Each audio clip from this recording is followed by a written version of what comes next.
Hey, Dad. Hey, how you doing? What's up? How's it going? Being in Las Vegas, I'm kind of tired, but I'm enjoying the States. How you doing, Tired? young man? You working hard, working overtime right now? Yeah, trying to do what I need to do to try to save a lot of people's lives and stuff. Especially with this epidemic, pandemic of coronavirus, and all my experience of the years, working in the jungles and all the stuff I do. You know what I do. So this is a different point in my life where I've done enough push-ups in my life. So this is my moment in time to make a big difference. I love it. Well, for people who don't know, obviously, like this is my dad. He's the OG, I would say. We also call him Pops. My dad is a microbiologist. He's also a professor of virology in Germany, and he's the director of clinical research and education for the Tropical Pathology and Infectious Disease Association. So he's also a trauma surgeon, a veteran, and he's just an all-around badass. That's what I would say. So we're gonna just dive right in. We'll make this like short and sweet and quick. If you guys have any questions, like feel free to write them, and I'll try to like pay attention during the live stream and get them answered. So, okay, first up, Dad, can you tell us what is the coronavirus? Well, I mean, the real thing on the coronavirus is we define viruses as DNA or an RNA. This coronavirus is an RNA virus, and it has a lot of capabilities. The coronavirus is a virus really of animals, really of bats. It's been around since 1960, probably a lot longer than that. And what's happened is that this particular coronavirus was discovered in 1960, and it just happens to jump into man. Back then in 1960, it came from bats. We know that the coronavirus itself the bats carry about 400 different types of coronavirus. And we know for a fact out of the 400 coronaviruses, 3 affect human beings. That's SARS, that's MERS, and also this particular COVID-19. And the bottom line, at the end of the day, the coronavirus is an RNA virus, and it is very smart. RNA viruses have the ability to mutate all the time, and that's why we're having such a big problem with this particular virus, because it's RNA mutagenic capabilities. I mean, it's far worse than influenza and a lot of the other diseases. So when you talk about the origin of the virus, I know you said that this particular strand of the coronavirus, is that the right terminology, strand? Mm-hmm. It comes from bats? Right. Mm-hmm. Mm-hmm. So how does that get transmitted into human beings? Well, most of the time that a lot of people don't realize that these viruses are naturally in animals themselves. That's their host. And for example, when we talk about the bat's been around since the prehistoric times. In fact, bats carry over 1,000 different RNA viruses. So what usually happens is that man encroaches in their territory, deeper in the jungles, or they do something exotic. So for example, the bat doesn't get rabies. The bat doesn't get coronavirus. The bat doesn't get diseases. So what happens is we get in contact with this particular animal, i.e. a bat, could be a cat, whatever. And then what happens is we're eating the bat or we're drinking the blood of the bat, and we're doing some of these practices that some of these people do in these foreign countries. You get what we call the words called spillover or spillage. That virus jumps into the human beings. Some of these people think drinking bat blood makes them younger again. Maybe they don't cook their meat. I need some of that. Well, I don't think you want this particular one. No. But this particular coronavirus is different because right now there's 8 strains now. It's mutated. The strain that we see now here in the United States and Europe and South America is not the same strain that came out of Wuhan. It is different. It's 8 different strains now circulating in the world, getting ready to do another rotation. But there are 2 strains of that called the L strain and S strain that affects human beings. And now we're starting to see patients that have 2 different strains at one time. So the bottom line at the end of the day is a very mutagenic, very pathogenic organism, RNA virus, and it has a lot of capabilities. Okay, well, you always talk about old world meets new world. When you say that in relation to viruses, what do you mean?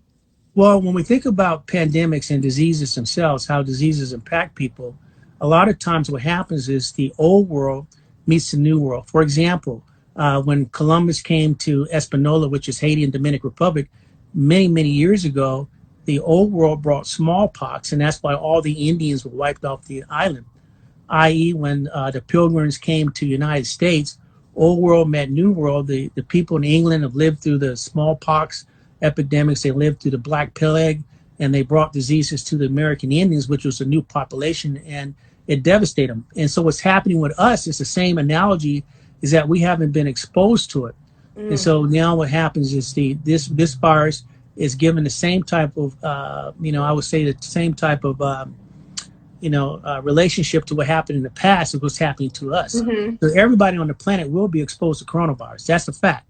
And then what's going to happen is that as we go through this cycle, people are going to get, some people will get immunity, some people are not going to make it. But at the end of the day, after this thing cycles for about 2 or 3 years in our society, we'll start getting people to have immunity. And another example of that is what's happening now in South America. There's a group of Indians, about 50,000 of them in Brazil. A doctor left there March 6th, went to Europe, came back to this population of Indians in Brazil, and he affected half the people. And so the Indians are starting to die of coronavirus as we speak in South America. So new virus into a new population, that's what's happening. So that's one of the things I was going to ask you. What is the global impact of the coronavirus? Well, the global impact disease is exactly what it is. It's changing society. If you look back in 1918, the pandemic that wiped out half the world, that pandemic, a lot of people don't realize the pandemic in 1918 went on for 2 years. It went from 1918 to 1920. So this is going to go on for a minimum of 2 to 3 years. But my birthday is April 27th, so I was hoping it could end before then because it's tourist season, baby. So seriously, you think that this could go on for how long? This pandemic, and then I want to talk to you about how you catch coronavirus, treatments, etc. But how long do you really think this is going to go on? You want me to give you Dr. Rollin's, or you want me to give Daddy's version of it? Which one you want? I want you to do whatever is not going to give me anxiety here in New York, okay? This is going to go on for a while, folks. That's just the reality. And people are going to get themselves, the bottom line at the end of the day, this is going to go on for a while. It's going to at least be on, it's going to be going on for at least 2 years. And what I mean by 2 years is society is going to change. It's going to impact everything from economic, social, the whole 9 yards. People trying to understand what social distancing, which is really quarantine. How do we function in the new world? It's going to change everything. How we communicate, how we love people. People that are poor are going to be really poor. Yeah. You look at what's happening in South America now. People are quarantined with military folks on the streets arresting people. People have to live. So it's going to change the way we behave, the way we see people, and how we protect ourselves. Going back to basic hygiene and all that good stuff. So it's going to change everything. How we're talking right now, social, communication on the internet. Right. How do you go to a restaurant? How do you look at somebody? How do you? So basically, our whole lives are about to be flipped upside down, is what you're saying. Well, okay, I don't know. Got it. Yeah. So okay. How do we got to know more about the coronavirus, COVID-19, right? How is it transmitted? So we all have the rumors we hear, what we're told on TV, but what is a general good rule of thumb? Staying away from people 6 feet at least, coughing and sneezing, avoiding people in that way. How long does the virus live? How do we stay away from it? Well, the reality is that this virus, like I said earlier, has a lot of capabilities. This virus has the ability. What we want to define is that the word that people need to understand is how do we define what effective fitness is? Effective fitness means, how does the virus infect people? Well, this virus has the capability of affecting people not just through aerosol, respiration. It also can affect you through contact. So, for example, somebody coughs, somebody breathes. Now people say it's 6 feet. Now there are articles saying that this virus can travel 32 feet. 32 feet? 32 feet. Not 6 feet, but 32 feet. Wow. In some studies, depending on what the wind currents is. When I was in biological warfare in the military, we used to put viruses in the San Francisco Bay and watch the wind currents from cars travel to see how far a virus can travel. Also, this virus is through respiration and secretion. So people can blow their nose, they can spit, they can get it on their hands, they can touch the gas handles, they can touch tables. and this virus has the capabilities of living 2 days up to 25 days, depending on what the conditions are. And what kind of surface it is, right? Because they say like metals and plastics, it lives on those different surfaces at different yeah, it's different surfaces depending on what the temperature of that particular surface is, the humidity, dry temperature versus all that stuff. So this virus has a lot of capabilities, and also it can be transmitted through feces, diarrhea. So this virus has a lot of capabilities. A lot of people don't realize. Yeah. So like your toilet could potentially just be like a virus. Absolutely. This virus affects not just the your lungs, it affects your heart, it affects your liver, it affects your kidneys, and it affects your gastrointestinal tract. And a lot of people, early signs and symptoms of people have diarrhea. And so that means they're shedding some of the virus in their stool. So we have a lot to learn about this virus, but it has a lot of capabilities versus influenza, where it's just all pulmonary. And, sorry about that. Wow. Oh, no, you're good. Don't say sorry. We're live. We're hanging out. So I've heard like a couple people like saying they've gotten tests, or they're not able to get tests because they're only testing people who have like severe symptoms, or they meet like a certain age requirement. First of all, can you tell me like what is the test that they give you when you're getting tested for the coronavirus? Well, like when I go in there, like what happens to me? Well, the test that they're trying to do is what we do is called PCR. It's polymerase chain reaction, which we use is we look at the RNA. We're actually looking at the nuclear material to make that diagnosis. So we get a sample, we take that sample, we get the RNA, we break the RNA, we put it in a tube, and we take the RNA and we put it in a machine that can match that genetic pattern through what we call TACMan machines. It comes back positive. This is 100% confirmatory. 100%, but it's very expensive. So how do they take the sample from a human though? They can take it through your nose. They can take it through your mouth. Even so like swabbing up your nose, swabbing your throat, like what? Throat, and then also taking blood. But at the end of the day, the primary diagnostic, which is the most expensive one, is this PCR. The second one, what they're trying to come up with, is to take your blood and see if you've built up antibodies, and that's the second one. But they haven't really developed that test yet. But the PCR is difficult. What's happened is that it takes sometimes 1 to 7 days for them to get up results, and these people are infected. So a nurse gets tested, and she's out there going back to work, infecting other individuals. Right. So that's the lag time. And the biggest problem that we have here in the United States and worldwide is that we haven't tested everybody. We can't, we don't have the capabilities, and that's why we're so far lagging. So in one week, I wouldn't be surprised if there's 500,000 cases in the United States and up to 25,000 people dead. So you think that we should be testing everybody, like absolutely everybody should just get a test? And like that could be supplied to us by the government, like, or like the World Health Organization, like who should be responsible for like making sure we're all tested, or is that something that we should be doing? Well, and the bottom line is that, and that's where people make the mistake, you're not going to just get one test. Everybody in the world, everybody in the United States needs to be tested, because, and we're not talking about one test, we're talking about 3 or 4 tests in a year. Mm-hmm. Because that individual, it was positive, they work at a restaurant, they go to the restaurant, you go there for dinner, and they're coughing, hacking, maybe they're asymptomatic supercarrier, you're infected. Don't make the mistake that somebody in Idaho, in Pocatello, or some country town in Mississippi cannot be ground zero. And so we have to test everybody. So when people talk about the test is not just one test. The test itself is going to be multiple tests over years until we actually really get control of the coronavirus. Wow. So if I was to get the coronavirus, what is the standard treatment? Like we've all heard in the news, like they say certain drugs, like malaria drugs, etc., can help treat it. And what is it really about the virus that makes you sick? Is it the virus itself, or is it some kind of infection that you get post-virus?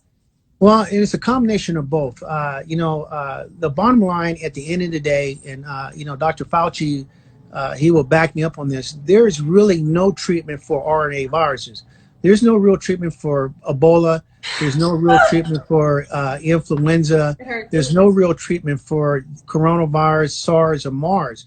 So what we're trying to do is that we're trying to come up with strategies to inhibit the proliferation of the virus in the cell. But people need to understand these viruses are intracellular.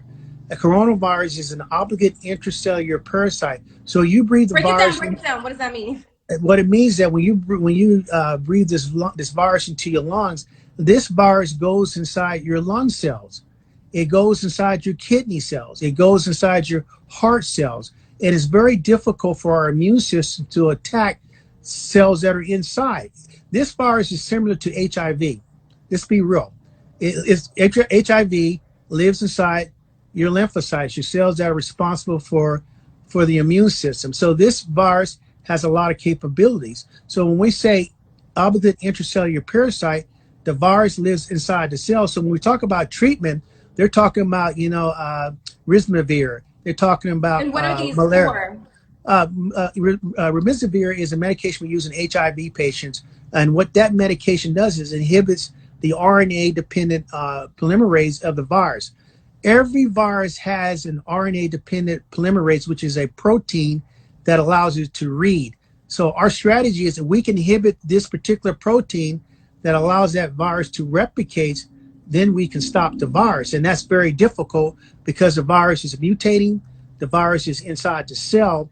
And so a lot of the strategy that we're trying to do is trying to keep the virus from getting inside the cell. Now, everybody's talking about this malaria medication that people are touting, but there's no real studies on that. People are talking about some guy treated 600 people on malaria medication, has 100% viral thing. You got OBGYN guys quoting people, the French people. Well, So the French, basically, like, we don't know what the actual treatments are until the studies are done. yes, because we haven't done the clinical trials, and people are taking a big chance. I've written in my career probably 1,000 prescriptions for malaria.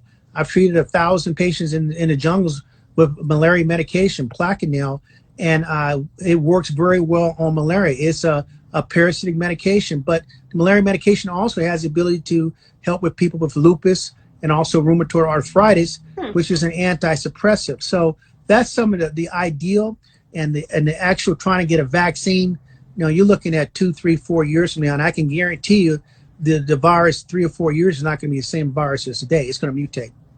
Okay, well, I want to see if anyone has questions. I think I saw one about someone asking if we should keep our houses hotter or colder. Like, should we be running our temperature? Yeah, should we keep our houses running hot or cold then? To be honest with you, I think you should run it the way you're comfortable, because a lot of people think that this virus does not fit the normal dogma. People think that, with influenza is using January, February, March, and then when it gets warm, it goes away. This virus is not going away, folks. In fact, down in South America, Africa, these countries that are below the tropical cancer, the equator, their cases are going to explode in about a month.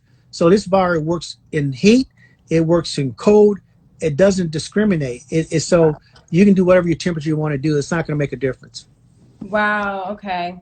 That's interesting. Okay. Someone else wants to know, is there something we can take in a prophylactic way to help us should we get it?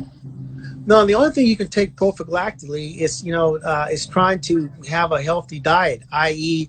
making sure that you, taking vitamin C, vitamin D. Zinc? What? Zinc? Yeah, zinc will work fine. Any of these minerals and stuff are great. Anything that can kind of prime your immune system is the best thing that you can do, and it's try to have a very, very a positive attitude. And I'll ask you about some biosecurity things that you can have to protect yourself, about washing hands and all that stuff when you're ready for that. Okay. Well, another question someone has is, does he think 30 days is enough to stay home? Like, can the world reopen, or is that a bad idea? Which I get that question too, because if everyone's going to get it anyway, so I get we're trying to limit the impact on our healthcare system, because our healthcare system isn't ready for such a huge influx of patients, right? Yeah, the point on that is that what people are trying to do, and what England tried to get into, is what we call, it's a word we call herd immunity. What is herd immunity? Herd immunity means that you want everybody to get exposed to it. And then people are going to get immunity, and some people are not going to get immunity. But this is a big variable with this disease. And what herd immunity used to be was that back in the old days, back 300 years ago, 400 years ago, the older people would get the disease, recover, and then when the next epidemic came around, they would have immunity, and all the young people would be sick, but the old people could continue to work. That's what herd immunity is supposed to be, to protect a certain population. But in this particular virus, in 30 days, this is not going to be over with. And then can people stay home for 30 days? Well, if I was in the positions, I would, tell people, don't worry, stay home for 15 days, and then when 15 days come up, I'm gonna tell you it's gonna be another 15 It's gonna days, be another 15. and Just a few more 15. yeah, and then after about April Yes. 30th, Americans are gonna start getting crazy, and then you're gonna see the social unrest because I'm people are already gonna have crazy. to. I think this social isolation is very challenging for most of us. I think we're all. I think I ask myself 5 times a day, like, have I lost it? Did I hear something? Like, I think I am going crazy. Another question. You've told me this. Advil versus Tylenol. I know the answer, but I'm going to let the professional do it. What is the answer? Advil versus Tylenol. Well, if we look at one of the French studies and stuff, the patients they put them on Motrin for fever and pain, they died quicker. And So the because people who were, so this is a French study, and so the people who they were treating with Motrin, which is ibuprofen, right, they died quicker. they died quicker, had bigger complication, It accelerated. accelerated the whole Wow. condition and stuff. And so, well, the recommendation is to use paracetamol or Tylenol for the fever and pain. So So like that's why, acetaminophen, yeah. yeah, so that's why I make sure that all the patients I'm dealing with and my colleagues, everybody's taking Tylenol because because the bottom line at the end of the day, the results you get are what we see in the field. You don't want to be experimenting with malaria medication like the guy died in Arizona, people dying No, in that was like, Africa. what was that? Someone drank fish tank cleaner because it Yeah, had a certain ingredient that Trump had yeah, said. yeah. It had chloroquine in it, and well, he's not here anymore, and he's in a body bag because he didn't follow the science. Nowadays, it's important to understand the science and trying to get through this situation. Oh my God. Like, you guys, if you have any more questions, hurry up and write them. Thank you so much for tuning in. I think this is a decent number for my first live and my father's first live ever. We've made this happen. Get your questions in because we're about ready to wrap up. Dad, is there anything else that you wanted to say? Like, what do you think the future is from here? I think if I had to say anything else is that to be positive is that we as people always trying to kind of adapt to the situation. That's one thing we learn in the military. You have to have a plan A, a plan B, and a plan C, and you have to be able to adapt and see where the future is going. And I think the most important thing is that we'll adapt to the situations and some of the basic stuff that we didn't think about because when we don't see microorganisms and stuff, they're not important. But if you do basic hygiene, i.e., and not everybody's talking about, wash your hands with soap and water. No, you wash your hands with Hibiclens, which is an antiseptic that we use in our biohazard labs and our hospitals, which kills fungus, bacteria, and viruses and lasts 24 hours. That's the stuff you have to have every day from here on out. But what if we don't have access to that? Because isn't that something like healthcare providers use? And should we not be doing that because we don't want to be taking their resources? Well, the hand washing protocol is always a two-step protocol. When we wash our hands with Hibiclens, we also do a secondary wash with alcohol.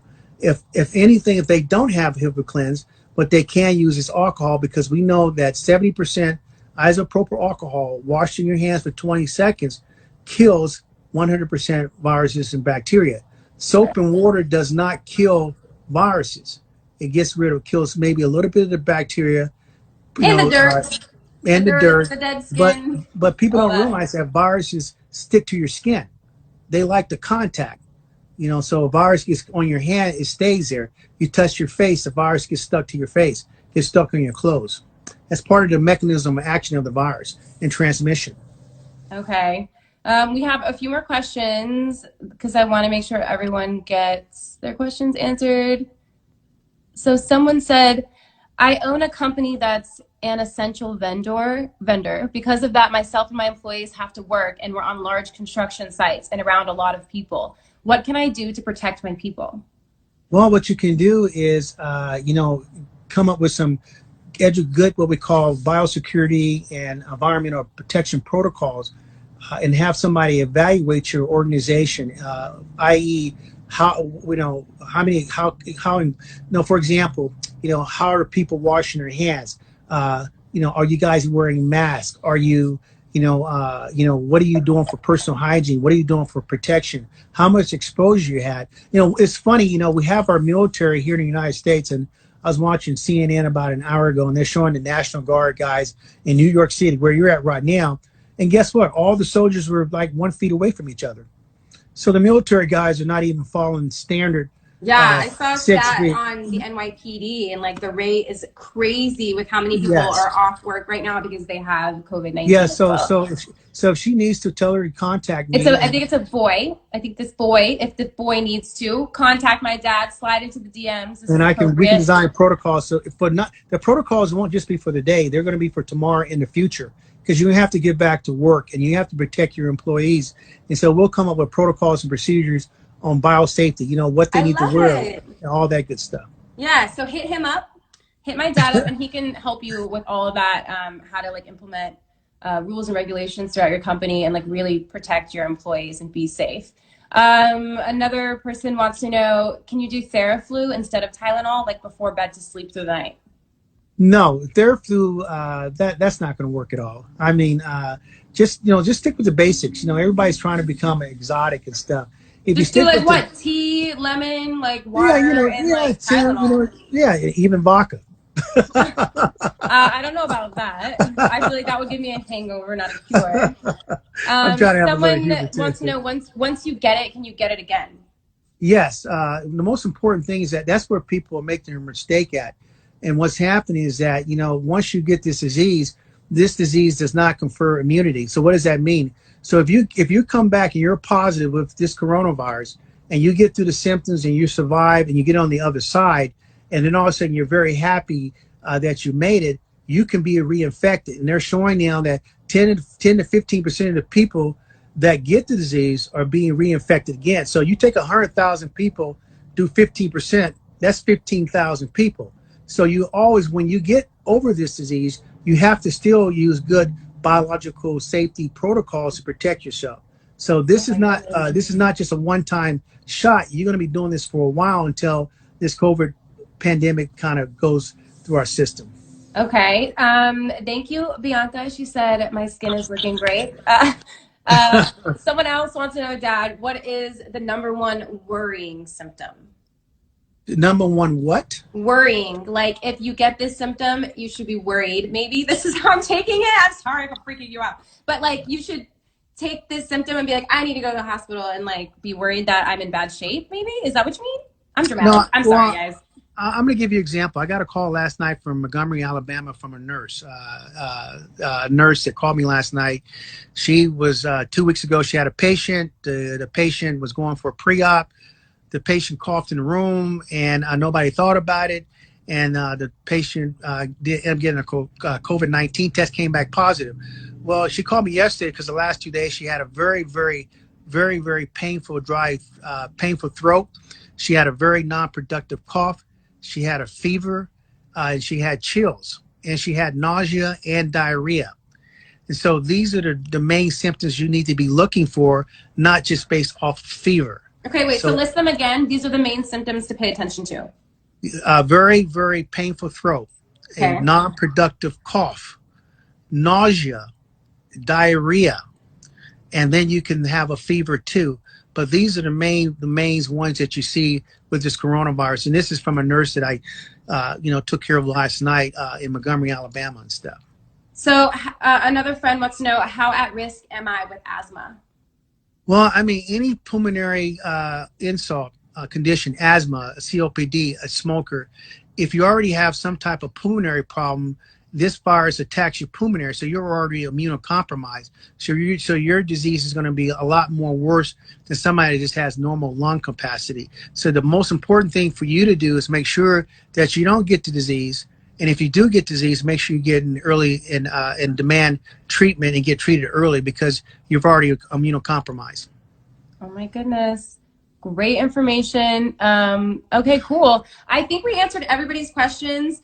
Okay. If you guys want us to keep doing these live sessions, let me know. Let my dad, Dr. Rollin, know. His Instagram is Dr. Rollin. Pretty simple. I might have suggested that because I thought it was a good name. But yeah, so hit us up, DM us, and we'll try to make these happen more often. Thanks for watching. Say goodbye, Dad. That's what we do in television. We sign off. You know what? This is, I've been waiting for you to do an interview with me for years. All this stuff, Al Roker, and you're interviewing Van Diesel and Sigourney Weaver and everybody, and all these movie stars, and I finally get to be with you live. Everybody, I created her. That's my baby girl. I feel good because you know what? Typically in my interviews, I might have some nerves, which I'm not gonna lie, I did get a little nervous coming on because I was like, whew, I just hope he doesn't embarrass me. But you didn't, of course. I was just like, don't say anything about the bottle and me throwing the bottle as a child. That's my dad's favorite story. So we're not gonna go there. No, we're not gonna go there. No, thank you very much, Jordan. I hope that this was good for your friends. I was glad you asked me that because I think it's important for your generation to understand that. I mean, and the younger generation, because people are not taking this stuff seriously.